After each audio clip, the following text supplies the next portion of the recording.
এই মেয়েটার ৬ বার ডেকে আসছিলাম, কোনোদিন আমি শুয়ে পড়তে দেখতে পারিনি। আমার ভেতরটা অনেক কষ্ট, আমি জানি না কোনো কিছু। যৌবনের শুরুতে চাকরি করতেন বিডিআরে। মাত্র ৩ বছর চাকরি জীবন শেষে নেমে আসে অন্ধকার। বিডিআর বিদ্রোহ মামলায় ২০০৯ সালে গ্রেপ্তার হন মামুন। এরপর দীর্ঘ ১৬ বছর কেটেছে অন্ধকার প্রকোষ্ঠে।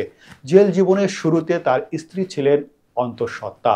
সে সন্তান ভূমিষ্ঠ হয়েছে, বড় হয়েছে, কিন্তু বাবার মেয়ের হাত ধরে হাঁটা হয়নি কখনো, শোনানো হয়নি রূপকথার গল্প।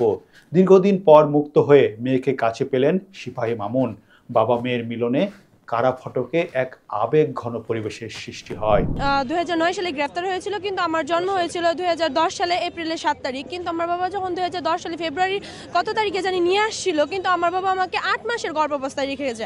আজ আমি ক্লাস ৯ম শ্রেণীতে পড়ি, আমি আমার বাবাকে ফিরে পেয়েছি।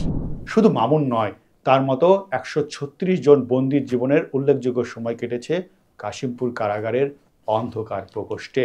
সকাল থেকে একে একে কারাগার থেকে জামিনে বের হয়েছেন তারা। সৃষ্টি হয়েছে এক একটি আবেগঘন মুহূর্তের গল্প। যখন জেলে পাঠায় তখন এই মেয়েটাকে আমি ৩ মাসের তখন ওর মায়ের কোলে দিয়ে আমি বলছিলাম, আমানত হিসাবে তুমি আমার এই মেয়ে, আমার বাচ্চা দুইটাকে তুমি রাখো, যদি ফিরে আসে আমি পাই, যদি না ফিরতে পারি আমাকে মাফ করে দাও। ঢাকা সদর ব্যাটালিয়নের আরেক সিপাহী জালাল উদ্দিন খানের মেয়ে জুয়েলা জামাল ঐশী বলেন, আমার বাবাকে আমি দেখিনি, বড় হয়ে শুনেছি আমার বাবা কারাগারে। আমার বয়স যখন ১ বছর, তখন আমার বাবাকে বিডিআর হত্যা মামলায় আসামি করে কারাগারে প্রেরণ করা হয়। দীর্ঘ ১৭ বছর পর বাবার মুখ দেখতে পেয়েছি মুক্ত বাতাসে। এই অনুভূতির কথা বলে শেষ করা যাবে না। কোনোদিন বাবার আদর পায়নি, আজ মন ভরে বাবাকে দেখব। জুয়েলা জামাল ঐশী যখন কথাগুলো বলছিলেন, তার চোখে পানি টলমল করে গাল বেয়ে পড়ছিল। ঠাকুরগাঁও জেলার হরিপুরের আরেক বিডিআর জওয়ান মনসুর আলীর মেয়ে মালিয়া জান্নাতুল। তার বাবা যখন জেলে গেলেন, মালিহার বয়স তখন ৩ মাস।